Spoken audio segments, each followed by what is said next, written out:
Guys, nag-crave ako ng mangga. Ayan, no, na may bagoong. Tapos, parang si Diyos ay nagpa-sound yung ating bebe. Hello po, ayan, nag-crave ako ng mangga.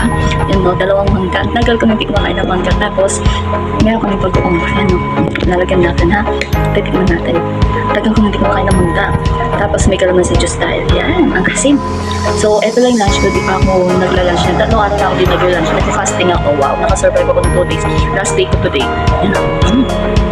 Naman. Ha?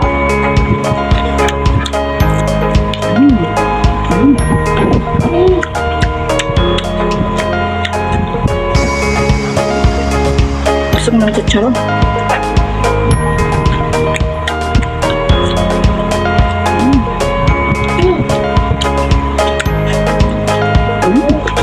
Sarap.